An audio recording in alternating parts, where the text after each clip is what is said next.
Afternoon, everyone. Everyone hear me okay? Yeah. Okay, thanks ever so much for coming.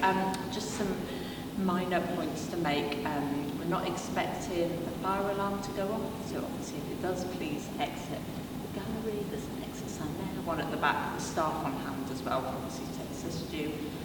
We are filming this talk as well, so it's mainly on myself and the artist, but if you don't want to be filmed, just obviously let one of the staff know. Yes, exactly, let Leonie know. If not, I would just like to say thank you everyone to come into this in conversation with our artists Robertson and Mary Herbert. And I'll just give a brief introduction and outline what we're doing for the next hour this afternoon. So, what I'd like to do is just announce that this conversation is in conjunction with the exhibition that hopefully you've all seen next door, Drawing Attention, Emerging Artists in Dialogue. The exhibition is a British Museum touring exhibition, so really lucky at the Wolverhampton Art Gallery to have the works on show, and Robertson and Mary Herbert were two of the artists represented in that exhibition as well. My name is Rachel Magdeburg. I'm an artist and writer. I'm also an associate lecturer in fine art and critical and cultural studies at the University of Northampton. And it's with great pleasure that I'm here today to host and chair this conversation. So what we'll do, first of all, is I'll give a brief introduction to the artists, and then really we'll start with an opening question, and then drawing out some of the themes in the exhibition, the works that the artists have on show, and then also I'd like to open it up to you as an audience as well, if you've got any questions this afternoon as well. So, without more of ado, I'd like to start. So, thank you ever so much for making your journeys here with us this afternoon. We've got Mary Herbert.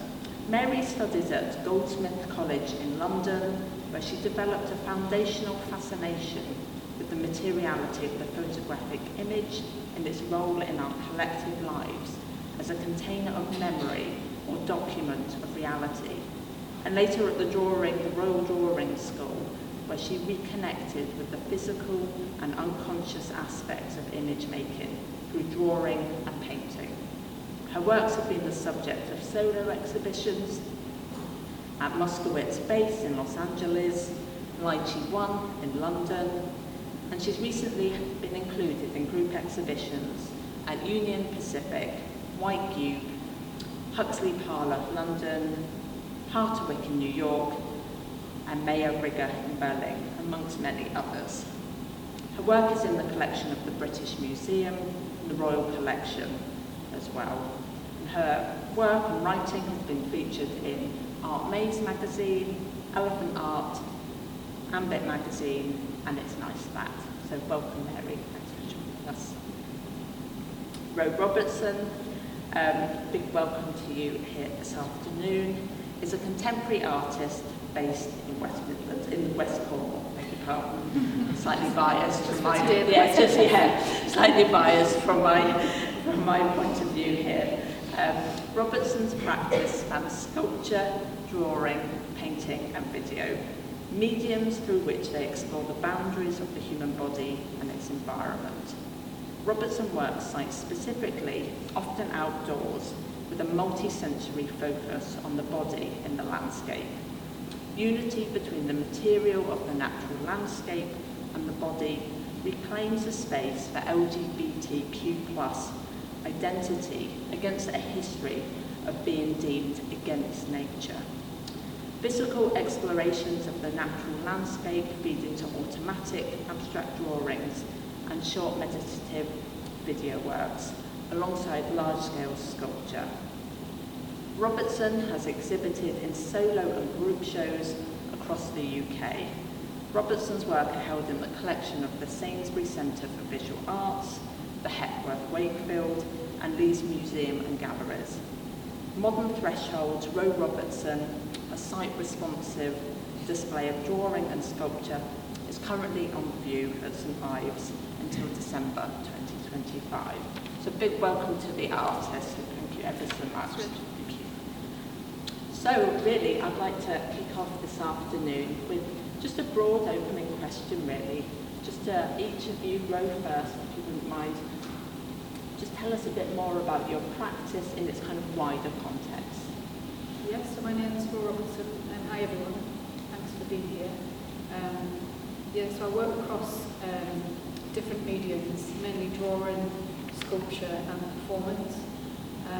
The example of the work that's in the exhibition is one of the smaller drawings that I make. So I usually use gouache, and I work quite automatically, so they're quite abstract and fluid, and to see them as being between the spaces of the landscape and the body at the same time.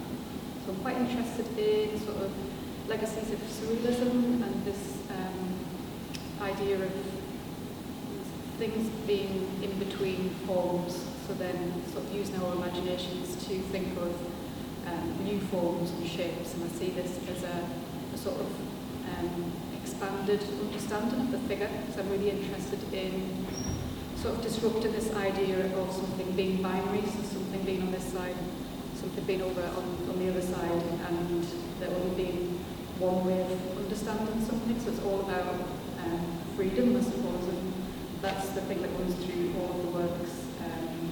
The sculptures, which has been a more recent development, are usually made out of corten steel. A really different process to make the drawings, but again it's about trying to almost subvert the qualities of steel. It's usually something really rigid, and to get movement through it, or fluidity of space and light. I'll put an example of the sculptures a bit later on in the presentation to show you. Thank you ever so much. Yeah, and just to let you know that some of the images we'll be looking, as we're sort of going back into in history, and when they're sort of the work's history, some of the installation shots as well from next door as well. Thank you for that. Mary? Hello everyone, thank you very much for coming. My practice centres around drawing and painting, mediums that are really an attempt at mediation between like inner and outer realities. Kind of asking the question, what it means to make something visible. And I think my practice as inhabiting a kind of poetic space, and what I mean by that is like that a language can move through your body before any kind of sense or meaning is made from it. Considerations of rhythm, direction, form and breath are embodied in my method of making, and I like to leave space to develop doubt and uncertainty in the work. And by way of sort of furthering the explanation of that, I'd like to read you like a short bit of a text that accompanied the show that I just did, called Soft Logic, and it was written by a good friend and artist of mine, Aisha. Painting reminds us that there is a place where language runs out because it is both excessive and inadequate. This can make us nervous, talking more as we shift about or look, or it can coax us into quietness, unsure of how to say what we think. An intense unsureness can take hold in front of the painting. The desire to look away is suddenly as strong as the desire to keep on looking. In Soft Logic, the visibility of each element, place, figure or object expresses doubt about feeling and state. This show of question paintings asks what it means for something to be visible. A universe subdues itself at its own core. A boat is held by the person while it holds down. A flower makes a field which makes a flower. The thing contained is the thing containing. The creature is the shell. Beautiful text, thank you ever so much for that. And kind of some of the ideas in that text, that kind of the kind of role of sensation and emotion that come out of sort of an inner experience, and also looking at the outside world. Would you mind sort of each of you kind of sort of talking about how that might relate to some of your work as well.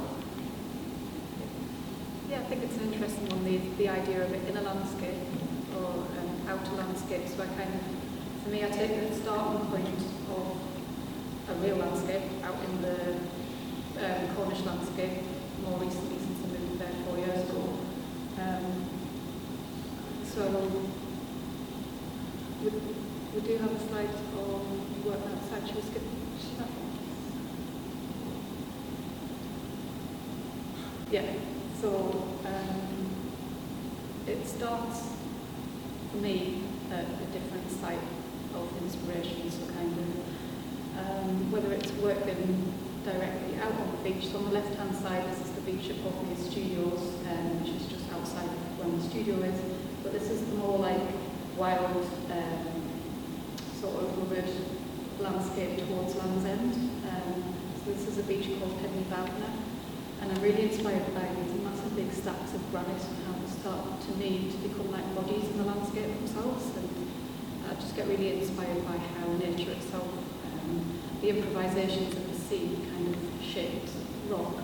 And so it starts in this very sort of visceral connection with the landscape, but then it's almost like taking that experience and going back to the studio, working from a place of the body, connecting with in landscape. So it's for me about bridging those two spaces. It's like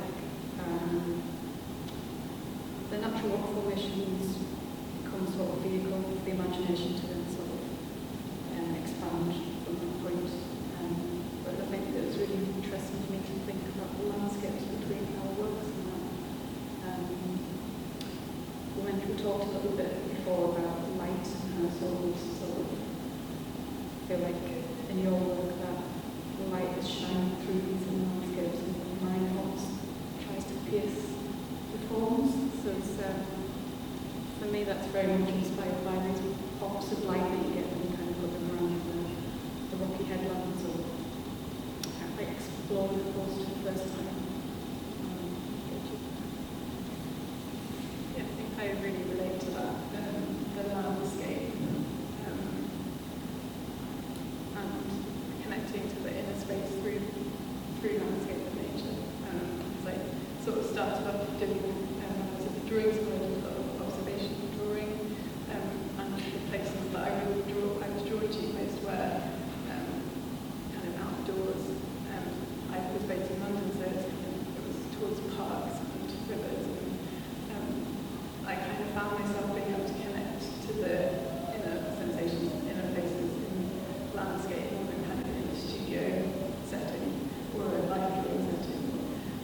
And I think that eventually evolved into kind of being able to enter that space in the studio somehow through kind of actually movement and motion in the drawing and painting process. Thank you for that. And you both work quite intuitively with your materials in different ways. And I'm just wondering if you just touch on that a little bit.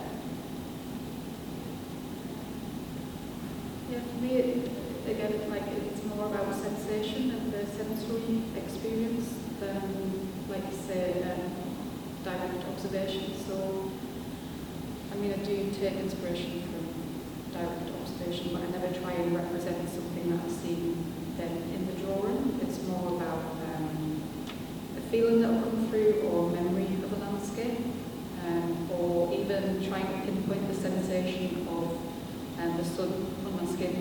So one of the sort of new experiences for me living in West Cornwall is this new level of like warmth and light.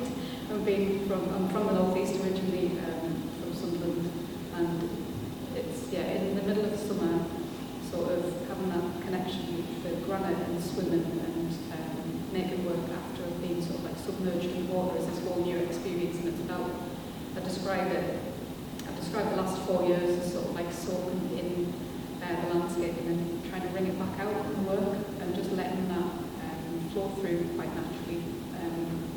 So yeah, the work that's in the exhibition is called The Island Trinity, and it's one of the first works that I made in this way actually. When I was at Wolverhampton Studios, which is in St Ives, and it faces Bothnia Beach, and it's got the island on one side, which is this sort of headland. And for the first time I had the experience of, it's one thing going out and going back in the studio, it's another thing being able to see the sea from the studio as you work, and that was a whole new experience. So yeah, it's almost as if I'm just letting the sea sort of like run through all of the work, so the relationship with colours completely changed. You see a lot of these blues and greens and aquamarine sort of colours coming through. It's cerulean and yeah, and that has, for me, when I'm thinking about colour, I don't know about you, but I kind of, again, it's not just about what I can see, it's about sort of taste and smell, or the memory of what the sea smelled like on that sunny day. So it's all about, this multi-sensory sort of relationship with the work and the landscape. Again, definitely get, I was just saying before, when I looked at your work experiment, I started to hear sort of like soundscapes as well as thinking of the landscape. And that's probably because you work in that really space of that sensory sort of space as well. Yeah, touching. There's a couple of things. There's the sea and swimming. It's one thing that I was like really intrigued about, because like I think of swimming and the sea is kind of like related to that dream space or that unconscious space. I'm wondering like whether you make that connection, but also the thing about colour. Like it's interesting that in this work it's like it's like local, but also the actual colour of the sea, but then we're adding all these sensation kind of associations, which kind of complicates it in a really interesting way. And I think I really relate to that kind of conception of colour, not necessarily being like local, but doing something to you. yeah. And how has your what's your sort of the use of sort of drawing in your practices? Has it changed over time?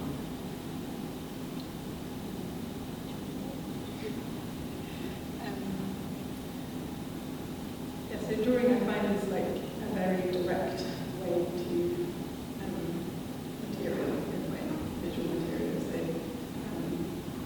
I sort of started off as like as a kid, I guess, more in with a camera. And then drawing kind of came in as I went along my journey. But I increasingly found it kind of the most direct way to get things out. And Yeah, I think it's the same with me. That's the reason why. I mean, a lot of the works I call drawings have got a lot of paint in them, and probably could be called paintings, but I'm not so interested in the distinction. But the powerful thing about drawing to me is that it feels really direct, and it feels like it's got a direct relationship between the body and the mark making. Yeah, I just heard some appreciation for both these studios. But yeah, that shows you how close the sea is, and it feels like it's, I mean, it does actually hit the building at one point at high tide. When I first worked in there, I was dreaming about the sea. It was like, yeah, this is constant. This was the last time that I was in Studio 9. And the walls are, just to show you, like, because the work that's in the exhibition is quite small scale, but the drawings have talk about how drawing can evolve over time and become like a larger scale and so on. So these drawings were made initially on the beach, so took big rolls of paper out on the beach and weighted it down with stones and dropped seaweed on the paper, and then sort of just used the paint in a really fluid way and let it sort of take its own course through the stones and the seaweed, and then brought them back into the studio, worked on the floor initially, and then there's this point where you open the studio wall, it becomes something different, and then it's about it changes from this really fast process and it quite instinctively through movement and through the body into then sort of looking at it in a different way, adding in some small details and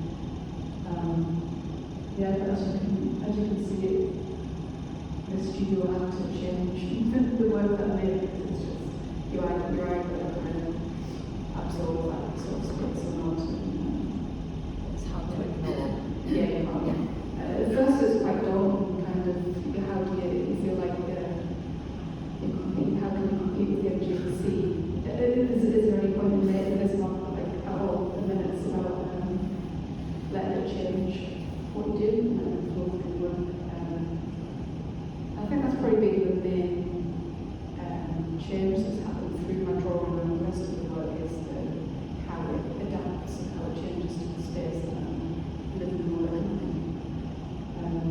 And you've used your own kind of body's reach within the actual process of making as well. It's a beautiful film next door, and you've seen it showing your own drawing, almost with a string to kind of extend your reach. So yeah, I used a couple of different ways of working with the limits of my body, I think. So in the video, that is the first smart making process in I know the shapes of the interlude sculpture that's at the table in it. So it's just different, it just kind of changes how you make the marks and make sure you're more aware of the limits of the body, and it's again it's still quite automatic and intuitive, but it just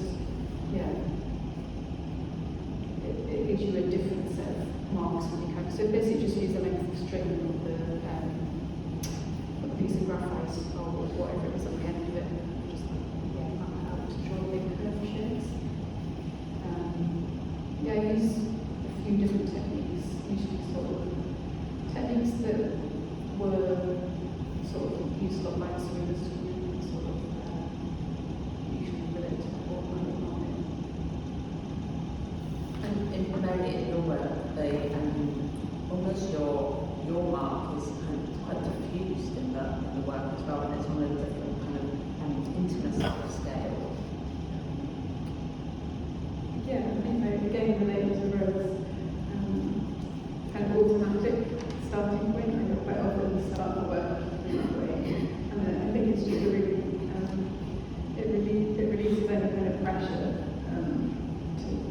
There's a freedom in it, and usually the thing that's going to come out comes out, and you have to kind of see what that is and trust it, and then that can spawn more concrete ideas. But it's quite often just much easier to start in a very simple place, and that's what the automatic drawing does.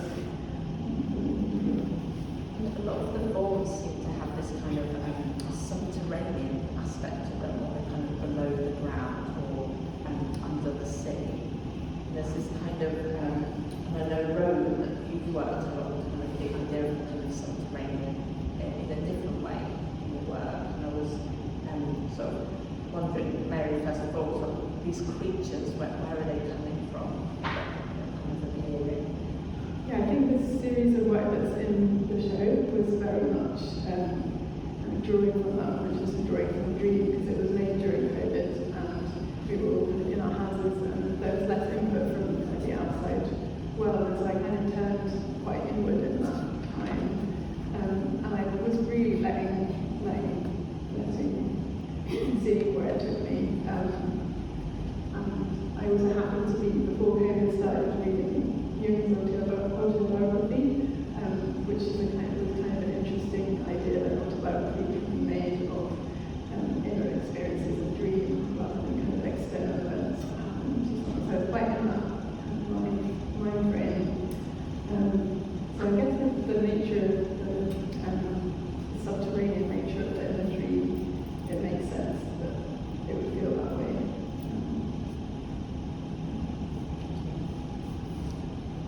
Yeah, I think it's interesting something you said about it's almost when you're working in this way and you're letting something emerge that might not be so easily defined, that we might not even understand what's going to come out of the first instance. So I don't feel like I do, and then you get, for me, after a period of time, I look at the one that's sort of read it from a different perspective, or even I'll bring sort of like see different things in it on a different day.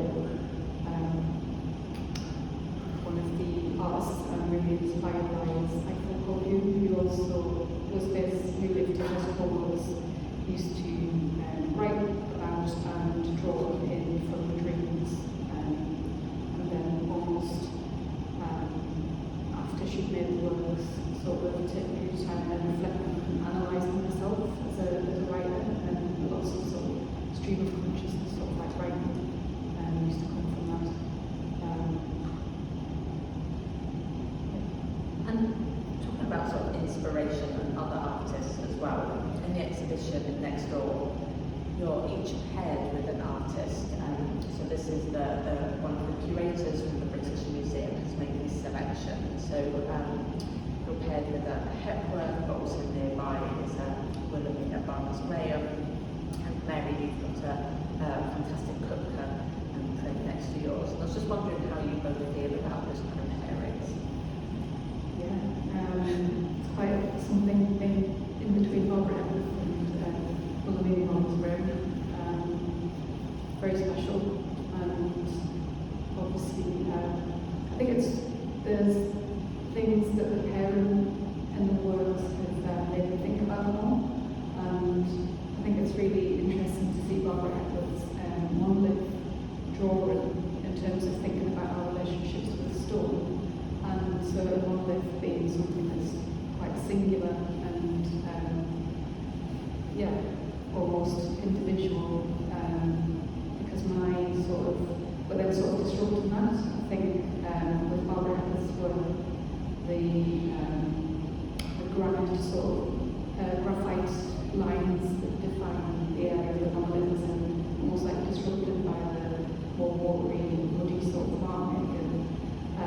And in a similar way, I use graphite to almost define this more rocky area, but then I use the water to actually sort of wash through that.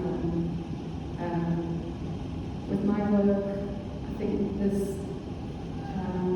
similar relationship with landscape in terms of continuously sort of draw on energy, but then what I'm interested in with rock and stone is this idea that water splits rock apart, and that we have this understanding of water being as a fluid and soft material, and rock being as hard and sort of unyielding material, but that water actually erodes rock, and this is contradiction in our understanding of the materials, the power of water. So yeah, I'm kind of obsessed with how rocks kind of crack and split into kind of change from being a single form into something multiple and plural, and then change continuously over time. I'm really obsessed with sort of the power of that constant cycle of change. But yeah, and I think Wilhelmina Barnes-Graham really gets to grips with the layers of the landscape and more of like the messiness and something as a living landscape, so that really, for Wilhelmina Barnes-Graham's work, get the idea of the landscape that changes all the time. This almost the feeling of being encompassed by the landscape, the massiveness of it. And Mary, yourself, sort of seeing your work paired, probably for the first time with a cookbook. Because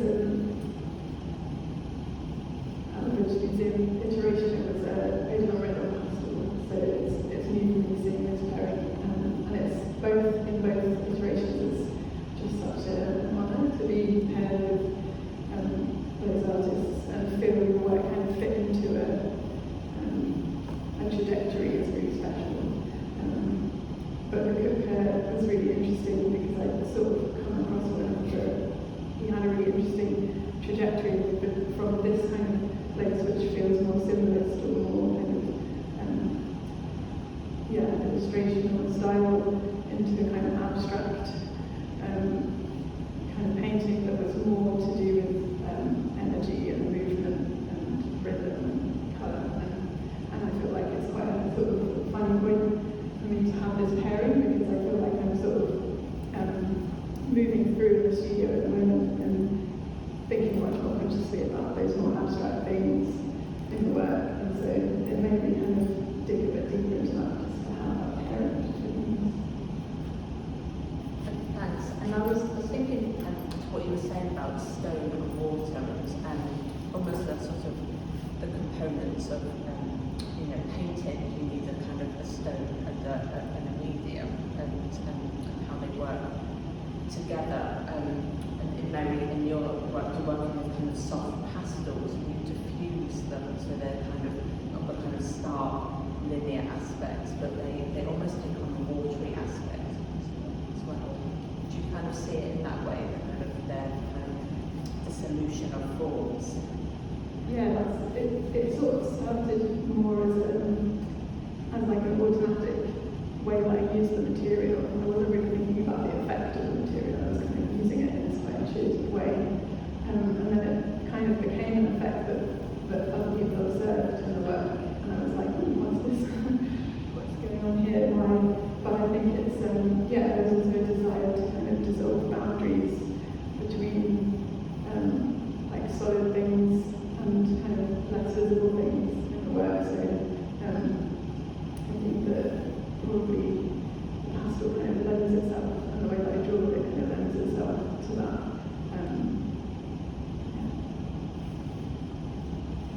We were saying before that we've got completely different relationships with the line, and I feel like everything starts with the line, and then I just looked at it, so I bought all the line and things we use almost as a sort of like order. I can't ever imagine making something which doesn't have a line in it. I'm going to maybe try it one day. And you try that? Yeah, I was just saying, we were talking about this, and I was saying that I've started to reckon with the line recently, and like I'm keep blurring it, so I don't know. Maybe we'll meet somewhere. Yeah, and that's the nice thing about how an exhibition actually parents and think more about your work can actually change the next part of your thinking. That's really important. The context and the contemporary links as well between how artists work. Yeah, and I think talking about that kind of dissolution of the form, and often when you see Mary's work in the gallery space, you have to get quite close to it to kind of almost then see things disappear, and then you see faces emerge out of the kind of the dust of the pigment and the powder. And that kind of movement of the viewer, I think is quite important, isn't it? That kind of drawing them in, and then you kind of have to step away again as well. There's a movement, obviously, kind of sculptural pieces in your work as well. It's kind of, I was wondering if you both talk a little bit about the importance of movement in your practice. Yeah, I think movement is important in drawing. I think it's probably more around in sculptures because of just what you can achieve with sculpture over drawing in terms of thinking about how I move, but also thinking about how people move around the sculpture. It's been obviously different ways of doing that between the two mediums. So doing that with steel is a much different thing than doing that with a piece of graphite on a piece of paper. So it's a different language and a different undertaking. So I quite enjoy those two opposites as well. And obviously to achieve what I'm achieving steel, I well with the sculptures not in the Wolverhampton studios, which would be set on fire if I took a while to get into it, but the different more practical studio that I'm going to do with steel sculptures, they're welded, and that is a much sort of slow process. So it's about embodying that quickness and movement through much more rigid sort of like material. But yeah, the importance, I mean, with interludes, I titled it interludes to relate to music or a gap within a piece of music or a break,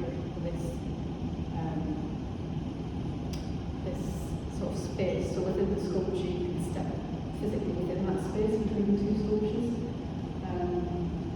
I wanted to introduce the title to sort of introduce the idea of some musical sort of things sort of changing over time, a composition that changed over time. So that sort of time-based element is quite important to work. And I think that came again from this the constant sound and changing rhythms of the sea.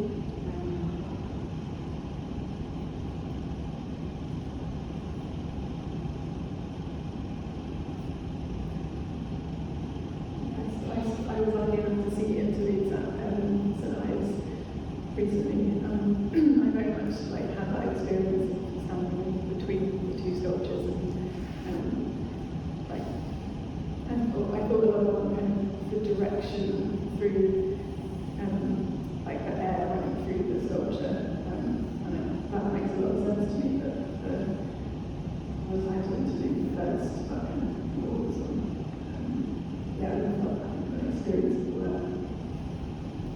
We were talking about skill and how that has developed over time in your work, and what skill brings to not just our physicality but the person experiencing the work. So with your work, when the scale has changed, you've got much larger scale. I was saying that I feel that your work's got like portals that you feel like you can step into rather than observe from a distance.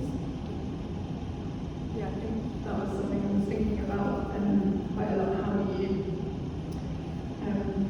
what does scale mean in your work? And yeah, because the small drawings are quite intimate in scale and also intimate in subject. I wanted to keep that intimacy somehow with the larger work, but also try and find out what the larger space means. And yeah, I think that was what was sort of driving it. That you to feel enveloped or like it was some kind of portal that you could step into. So Yeah. And would you mind saying a little bit more about this kind of transition that you've had into more kind of painting and this kind of bigger scale as well that you're working on at the moment? yeah, I think we were saying earlier in the gallery that kind of I was getting a bit frustrated with the saturation point of paper, where because I do a lot of layering and colour and mark, there's a point where paper just literally you can't do it anymore, and painting has a much more forgiving. So let's say you can keep painting over things, and so that was one of the sort of routes moving across, but also it's the versatility of the language of painting.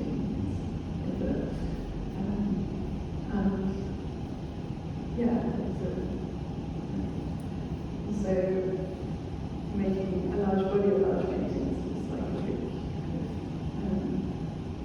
it's like going into writing a novel instead of a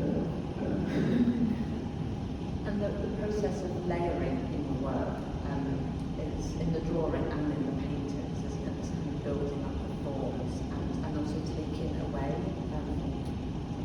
from particularly the pastels. Yeah, I think that language came a lot from the drawing into the painting. And there is a slide that has to this painting hair. I think it's maybe this next slide.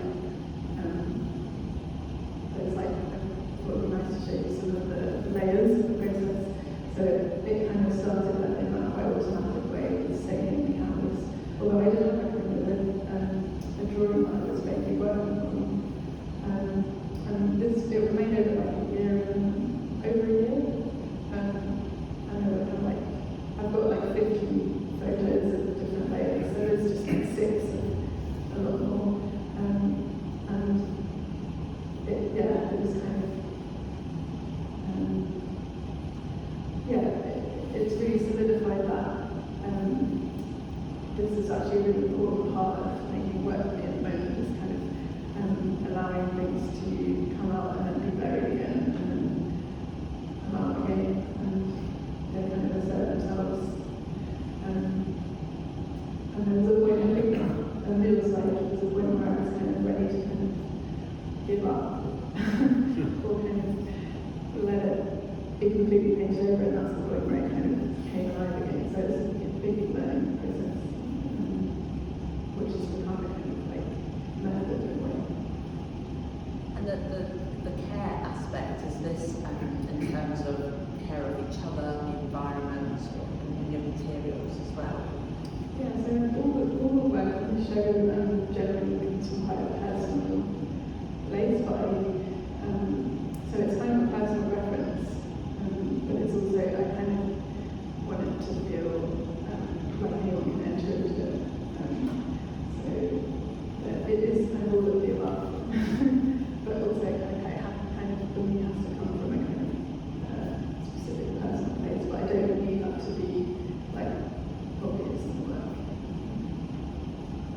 think there's an aspect of care in your work as well. I think that kind of really appreciating the environment, not in a sentimental aspect, but really taking it as a living thing. Yeah, I think there is. When I'm constantly sort of drawing from that environment, I'm much more connected to it personally. And what I love now about living where I do is the environment, sort of, the care for the environment, the activism, and I was at a protest recently because there's a company that tested out pumping some chemicals into St. Ives Bay, and there's a big backlash to that, and the community. Big protest on the beach with the second protest the project. Really important people who've been sort of holding the company to task about what we do. They've organised protests where you gather and march at the beach and everyone goes out on a swim together. It was only a couple of weekends ago that I was on it, and one of the speeches was finished, and I wanted to see this flotilla of boats came over from St. Ives Harbour, and it's one of the most sort of emotional sort of experiences I've had since living there. Is this protection of the sea, because it's a big part of my life, and I've not experienced that since growing up in coastal town in Sunderland, that sort of thing. I hope that care comes through the work, just in terms of reminding us that we're part of this natural landscape. We're not apart from it. We can't separate ourselves from the damage we do to the earth, we do to ourselves, and we say that every other breath is taken from the sea, well, literally it's our life source. So it seems like a ridiculous thing to have to say, but I hope that the work is part of that. Understanding that it's not what's all about, it's There's an aspect of it, thank you. I was going to open this out to the audience and see if anyone's got a burning question that you'd like to ask the artists.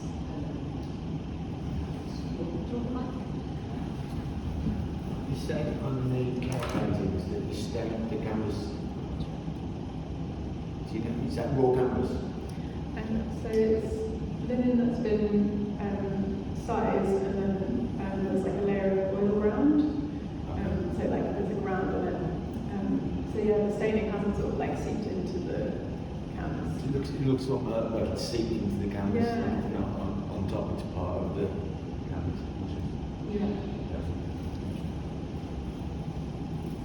Anyone else?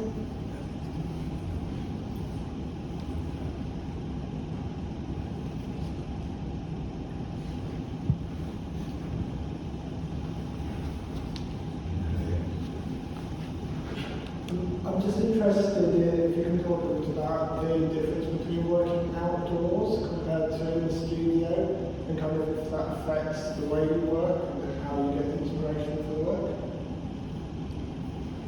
Yes, the works are actually very different between ones that have been made completely in the studio and the ones that are being made outside. So the drawings that were sent to Ives that are there in a minute that were made probably 50% out on the beach are really quite different to the other drawings, because it's all about whatever's going to happen in that moment. So particularly in one of them, it started raining really heavily halfway through making it, and it's that thing of I'm doing this for this direct relationship with this environment, so I'm going to stick with it and see what happens. And it goes against kind of a lot of instincts that you have that things should be more precious than that. But then the rain started to make these really beautiful marks in the paint, and it's about leaving those things in there. So it's a completely different work than it would have been made indoors. I'm intrigued by the pictures you were working like in a crevice in the rocks on the beach. That looks like an interesting way to work. Yeah, it's probably good to explain that a little bit more, just wedging myself into the rocks. So I want to put that image in just on that point of working with that feeling of being encompassed by the landscape, because the scale and the vastness of the coastal landscape is in Cornwall. It's quite dramatic, and that photograph was from Godreeve Point, which is it's the other side of St Ives Bay to where the harbour is, and it's this really amazing rocky headland which has these really dramatic sort of stacks of rock and inlets that you can swim through. And yeah, I decided to sort of use this as one of the first sites that inspired a set of works I made. So one of the works I made were plaster casts of the gaps in between the rocks. So that was what I was doing there.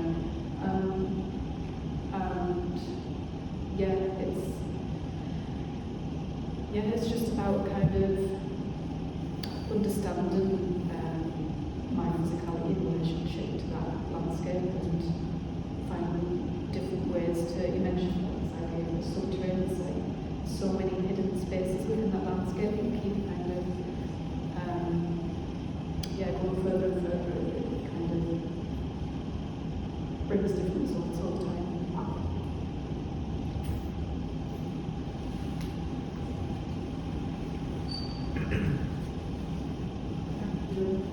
I am very impressed by the rocks, and I was thinking, I'm also the photograph of your studio with the sea, and I was thinking, all artists seems to be inspired by nature and by the sea, not only visual artists but writers. And then I thought, actually, it's not that we are inspired, like looking at an outside stimulation or inspiration, it's that we are nature. So it seems to me, and you tell me whether it's the case for you, it seems to me that when we connect with nature, we connect with ourselves. We are it, we are part of nature. And if we link that to the environment and to the disasters of Earth these days, I think artists have to kind of put a hand up and say, we cannot do this to ourselves, not just to Earth, but to ourselves. What do you think I'm right in what I'm saying? Yeah, I don't think I've got anything to add to that. I think that's a really good way of explaining it. And yeah, for me, it is that very visceral and direct connection that I am part of this landscape. The materials in my body were mainly made of water. It's like a literal connection with the landscape, and we're in this massive, big cycle of energy that connects everybody. We're all part of this whole thing. So that's a nice way of putting it, that artists can kind of stand up and say, and kind of, it can be a visual sort of document, I think, of this relationship. And yeah, that's a really nice way of putting it.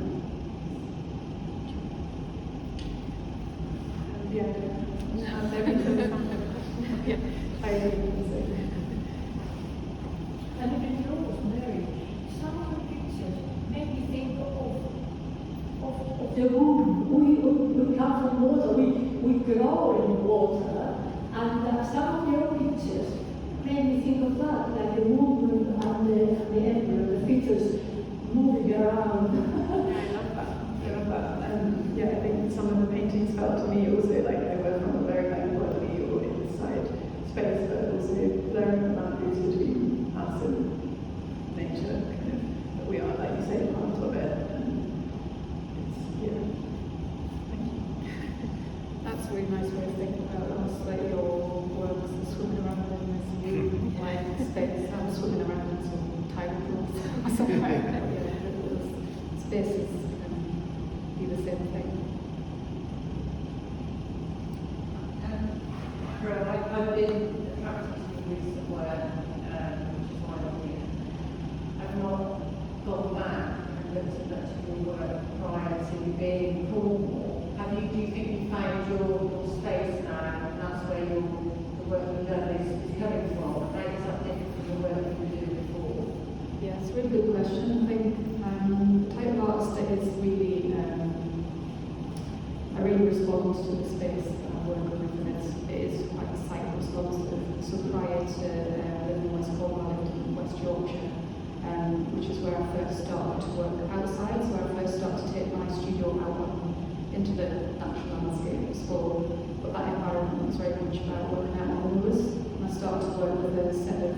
stones called the rhinestones that were toppled where I lived. And that was the first time that I took real direct inspiration, but not only took inspiration, I actually made the work outside. And yeah, so I would say the Yorkshire landscape was probably the first landscape that changed the work in that way. Prior to that, like, I went to art school in Manchester, so there was a whole like Manchester influence period, which was completely different. It was a bit more raucous, and I was making, after graduating, I was doing like music stuff. I was just completely inspired by the music history in Manchester, so I was doing this more crazy like sound performances and in bands, and just had a bit more messy time. But now that I'm thinking back to that again was almost like taking the inspiration of the person and the people, that I was working with and around. It was about this collective, more about activism actually, and making a noise and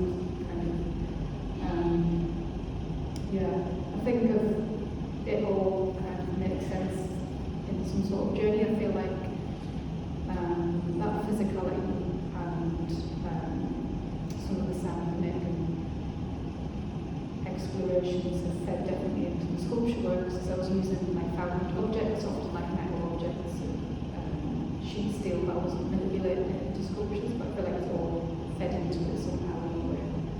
But yeah, and West Cornwall, it's just changed the work again, and it does feel like it's very, I was saying earlier, it's a place that kind of gives back, it gives an energy back into your practice, so now it feels very, it can be sustained, I feel, over a longer period rather than bursts of energy. It feels like it has a rhythm to it now. Really important. Thank you.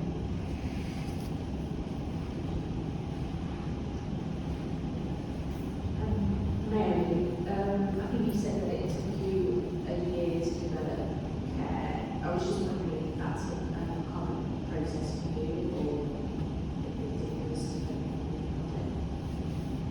Yeah, that was kind of one of the two first big scale paintings that I did, so I guess it might have taken a bit longer, but I kind of really enjoyed the kind of slowness of that process, and letting it steep. And I think it's probably really blown apart my process, and it's much more open-ended. I still do draw alongside the painting, so there is a much more direct and quicker thing that's happening, but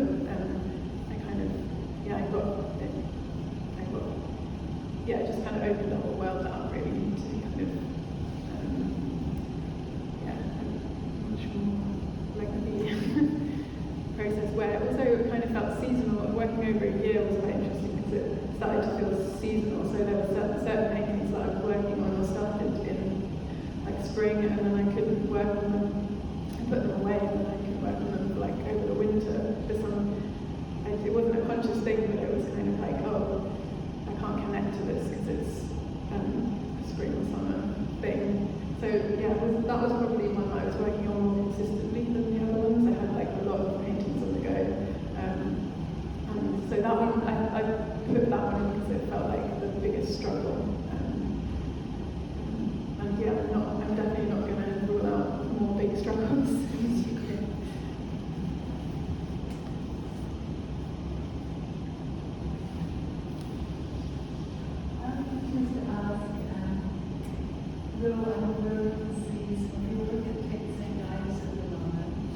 What other projects do you have coming up, or museum work, or coming forward to? Yes, so the installation at takes an hour until the end of 2025. If anyone manages to get the trip. And I'm working on the next version of that sculpture, which will be in an exhibition at Wakefield in November. That's a surrealism exhibition. And something quite different again is that I've got my first permanent public realm commission in Wakefield. So there's a sculpture, it's part sculpture, part art, that's what we're installing this summer in Wakefield City Centre. And that should be, in June.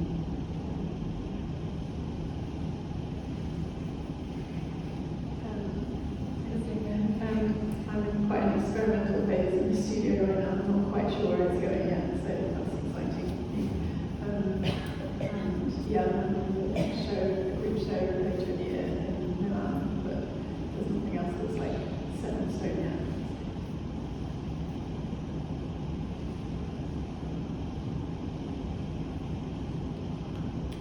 Thank you ever so much. I think I'll just ask one last question, and really sort of talk about sort of what's next for you, and sort of what have you got from each other's work, the sort of conversations that we've had as a three, but also between yourselves as well.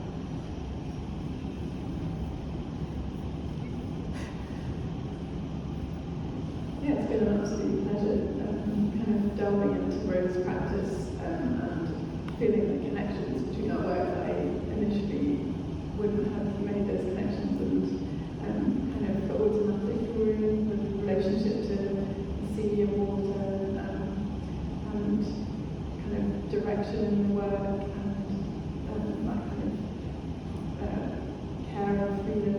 Yeah, lots of themes that I kind of really enjoyed seeing connection, but also the differences, like what we're talking about with line.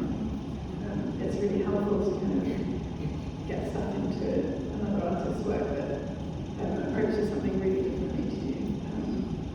So it's been a rich experience. Yeah, I think they are working with similar energies and themes in really different ways. I started to think almost think differently about the starting points of some of my works when I was thinking about your work. There's things that I forget about and things that actually how some works have had starting points and dreams that I kind of almost forget about, because I always end up focusing more on the landscape, and then I was thinking more about so the island drawings in this exhibition actually painted after I had a really vivid dream, probably within the first 2 days of moving to Cornwall. So it was incredible, quite religious dream with all these like formations in it, and this like very dramatic stone circle wall with these ceremonies I didn't quite understand taking place. And the next day I went and made that painting, but it was more like remembering, allowing myself to think more about that space. I think, yeah, I think I've got from your work sort of almost set myself a couple of challenges to think through. Allowing myself to sit more in that space with me, and definitely